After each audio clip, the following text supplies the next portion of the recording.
Hi, I'm Pattu from freefincal. I have been using the same Excel sheet for tracking the amount I invest for my retirement and my son's future portfolio since 2011. This is my 11th year of using that sheet, and I thought I'll share some numbers and some of my lessons. The most important of which is it is extremely important to keep increasing the investment we make every year, and that's crucial for every goal, particularly financial freedom.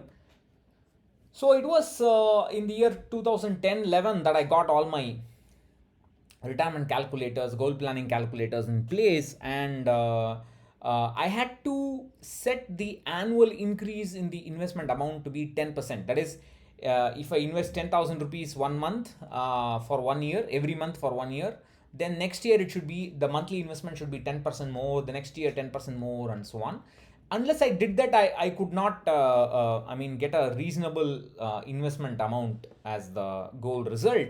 But already, even with 10% year on year increase, the result was higher than what I could actually invest. But I just thought, okay, let's just do what we can and keep going. And uh, although it looked very daunting at that time when I looked at the cash flow chart, the future projection, and assuming that it's increasing 10% every year, because every 7 or 8 years, for at 10% a year, it will double. The investment amount will double every 7 or 8 years, or it will increase by half, that is by 50% every 4 or 5 years. So it will look very daunting to look at it, but well, we can only invest what we can, but what matters is we keep doing it as early as possible, and increase it as much as possible. So these are some of the numbers for my NPS. So what you see here is the yearly increase in the NPS contribution. This is the mandatory contribution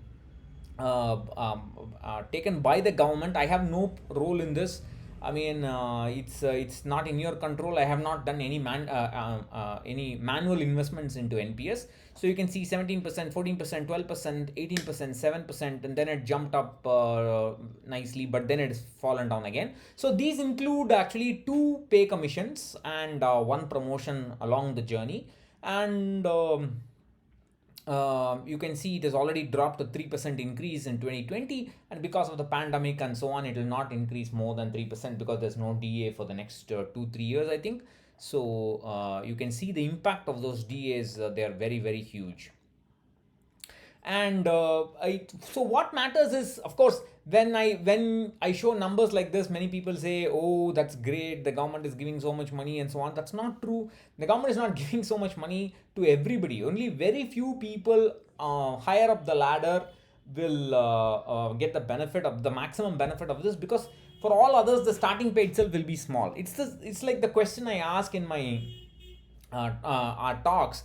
So if I have two brothers or two friends who start investing simultaneously, 20 years later, A's return is 13% after tax and so on, B's return is 8%, who is the better investor? Many people say 13%, but the truth is it depends on how much they invested. They could have invested more than A and got more corpus. So the return alone will never give you the full picture. What matters is how much we actually put in. So that's where the annual increase in investments matter. So I have this sheet. This is available for a download for free. I mean, this is the sheet I use for tracking. You can just have an idea. You don't need to use the sheet. This is available in this article. If you just go to freefincal, or I will just post it to the community, and you can see the increase in my this is the increase in my investments amounts, normalized to 1,000 rupees. So this is the black is my son's future portfolio. The retirement is blue. The red is the NPS contributions, which is kind of leveled off there. So if you go back to the NPS itself, it's like what was so if I can just see here, 1,000 rupees. Now it is now 3,000 rupees. If the monthly investment was 1,000 rupees in 2011, it's now about 3,000 rupees in 2020, and it's about 4,000 rupees for the retirement, and 4,500 or 4,600 for my son's future, and so on. So that's where the that's where we will be able to build wealth. It's not just from returns. We have to try and increase it as much as possible. So we have to plan our goals by assuming some rate of increase of investments. Otherwise, it will be very hard. 10% is very difficult, but if you can manage it, I would suggest you set the goal as 10%. It will look difficult at first, but you have to keep going. There were many months and even 1 or 2 years I could not invest as per the schedule, but I kept track of it and I just made up for it later. That's where the tracking is very important.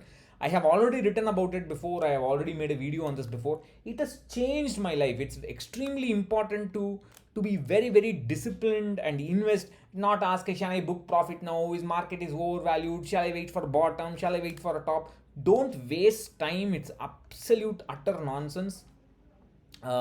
Some people have this tendency to say, they say, if I cannot get a full cup, then I might as well not do anything about it. I mean, we have to fill the cup, fill our corpus by coffers by as much as we can, right? We can't, all of us cannot hope to have the same amount of wealth. All of us cannot hope to become financially independent at the same time. Some of us will, it will take time. Some of us will never become financially independent. So we can only do what we can, and we have to take that one step. The problem is many of us are not taking that step, and they're was sitting and worried about market conditions. Somebody is predicting crash, somebody is predicting this, that guy went on site, he's getting more money, and so on. That kind of attitude, it's extremely counterproductive. Please take that first step. Please start investing as much as possible, and you will be surprised when I mean, I am surprised to see these numbers when I look at it after 10 years.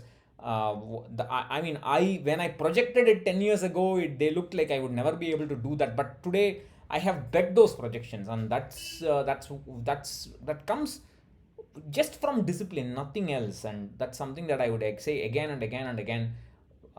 Discipline is the most important attribute in personal finance. I'll catch you later. Bye bye.